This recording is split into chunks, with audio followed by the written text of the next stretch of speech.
crazy, you know. And it's gonna come off tough, but I gotta ask you this because I got you in front of the camera. You know, I get subscribers, people see me in the street, say what up, truth. And I got to reward them by making sure I don't hide questions from the person in front of that camera, you know. So I'm gonna ask you this. Tooka brother is locked up in a Chicago jail. Was it dangerous for you? Did you know, because it seemed like it was shit going on in the streets out here. Did you feel like at any moment inside the jail shit can get rough for you? Was the KingVon effect real strong in there? Was the Lil Durk effect real strong in the jails? Von didn't have a name for himself when I was in jail, when I got locked up. Like, it was probably like in the streets, but in there, I didn't hear about him. I ain't gonna lie to you, because motherfucker didn't, when I was calling, motherfucker didn't give me his name or nothing until I'm gonna speak on that after I say this, but yeah. I forgot the fuck he said. Fuck I said. Was the KingVon effect. Oh yeah, but yeah.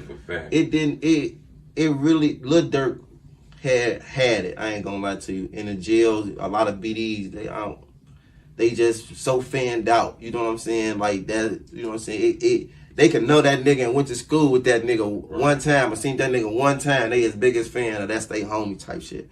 And you had niggas in jail that was, you know what I'm saying, that was like that. I had a few incidents, you know what I'm saying? I ain't gonna speak on none of that shit, you know what I'm saying? Because I'm gonna leave that shit where it's at. I'm from them gray.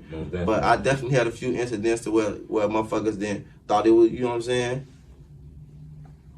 Have anybody ever walked into jails and knew who you were in there? Yeah, I had one joint that I went to where I hit the deck, where I hit the joint, and motherfuckers knew who I was instantly. Soon you went in there? Soon as I hit the joint, motherfuckers knew who I was instantly. I was like, damn. Any famous rappers we might know about? Anybody in the streets we might know about, or were you protected away from that? You made sure you didn't let people know who you was and that shit? No, hell no. I wasn't hiding shit. If a motherfucker came in there and asked me who I was, or was he really my brother, or was, hell yeah, I'm his blood big brother. What's up? Okay. I wasn't ducking my shit in there. When you heard the story about FBG Duck, you knew Duck too then? Hell yeah. You knew Duck like the early Duck. Folks now, back when folks back when folks used to sing, I ain't even gonna like, but I'm from them back when my said boy, he sung too. He said that used to be a singer, folks. That was my fucking boy, folks. Like, that's my boy. All us got history together. Like, we all came from that 63rd, bro. Like, we ain't, like, I ain't even gonna say we from 63rd, motherfucker. No, boy, we from 64th, really. No bullshit. We from 64th, really, because everybody used to kick it on my porch on 64th in St. Lawrence. We used to be posted up right there every day. So all that motherfuckers screaming they ain't from 63rd because of what the fuck that nigga said, bro. We never cared, and folks know. But we still repping that 63rd because you would catch us posted at that store. Yeah. You know, you tell a story of you being locked up for 7 years. Von was locked up. Did y'all ever run across each other? Man, it's crazy. When I was locked up, I ran across KingVon. Oh, wait a minute. You ran across him? I ran across KingVon and I ran across Memo. How I ran across Von was... Memo600? Yeah, Memo600. And how I ran across Von was... They knew who you was at the time? No, he didn't know who I was. I didn't even know who he was. Okay. It was one of those situations where we didn't know who each other was. It was like, I was a porter on the deck. And he had just moved over there. They had moved him upstairs. He was upstairs with one of the what's shorty name from OTF? Buddha. I don't know if y'all know, motherfuckers know him, but he was upstairs with Buddha and a bunch of other niggas. You know what I'm saying? From over the towards that way and shit. But I was a porter, so I forgot how I had got introduced to the man or whatever. So it was more of so I was a porter. When I hear that sounds like that could have got dangerous. Yeah, it kind of. I'm finna tell you how it went. Okay. So he came over there, whatever, right? So I used to, you know what I'm saying, like I said, I was a porter. Now somebody told me it was a motherfucker from Parkway. This was back when they was fucking known as Wick City, you feel me? Right. So he was like, man, it's a motherfucker, you know what I'm saying, from the Wick upstairs. Ooh, okay. All right, what cell he in? Motherfucker tell me what cell he in. I wasn't the type of nigga that go like, I'm gonna go slide like I'm trying to G-check or, you know what I'm saying, one of them type of niggas, you know what I'm saying? I'm a player before anything, you know what I'm saying? Facts. So a motherfucker, you know what I'm saying, it wasn't even like that. We started playing basketball. We went to the yard. He was on my team. We played basketball. That's when I approached him.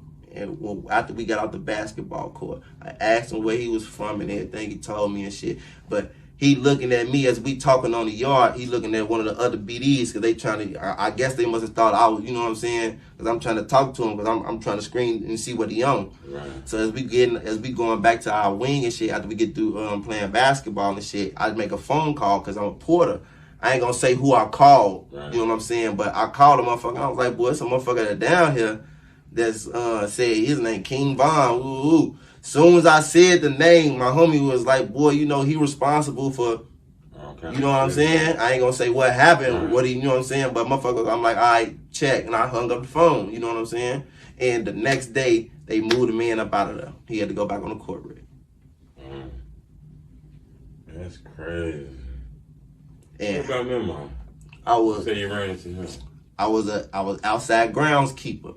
I was out there shoveling snow one day. I'll never forget this shit. This is the most dumbest, funniest shit that ever happened to me in jail. I swear. And y'all knew who each other was at that moment. He knew me. I didn't know him. He knew me. This was the craziest shit ever.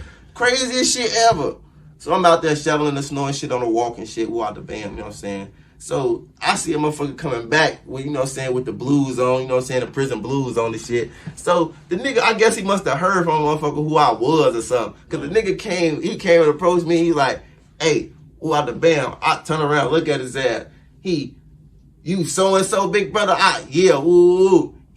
I'm Memo600. I'm woo. I say, all right, okay, what that supposed to mean? What the fuck? What does that mean?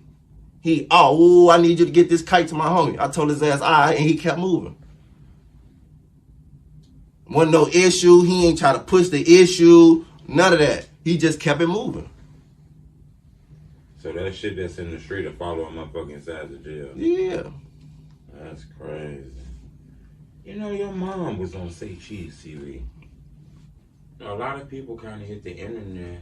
I ain't gonna lie, when I watched the interview, I did see your mom's crying, but I thought that interview was important for her to speak her truth. Because I think people seen that interview like I seen it, and they need to cut that shit out, you know?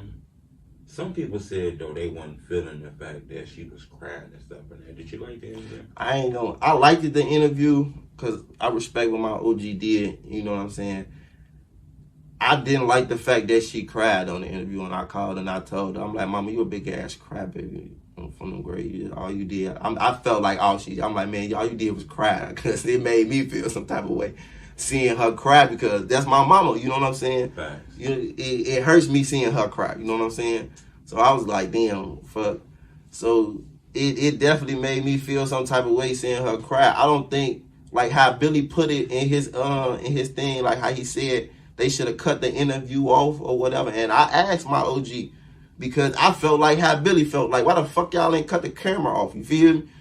And she told me, she like, son, if I'd have felt uncomfortable and she's like, if I'd have felt uncomfortable at all in any moment, she like, they would have cut the camera off for me. Who out the band. She like, I'd have had them cut the cameras off, but she like, I wanted to show them, you know what I'm saying, that, you know what I'm saying, that this shit affects me and that I feel like this. And I was like, okay, I stand behind you, shit. You my mama, shit. You know what I'm saying? I get it. And I think Sean would have cut that camera off if it would have got to that point. Yeah, you know what I'm saying? I believe that. Sean Cotton a good guy. So, and I ain't gonna, I respect Billy for, you know what I'm saying, for how he came, because he came how I would have came. You feel me? No bullshit. He came how I would have came. Because that shit did make me feel some type. It made my brothers feel some type of way. Like, hold on, for why the fuck OG Crown? Why the fuck they ain't cut? I got so many phone calls from different family members about that interview asking the same question, like, gee, why they ain't cut the camera off while my auntie was crying, you know what I'm saying, or doing this, feel me, because motherfuckers felt some type of way. I totally agree with that. I want to tell you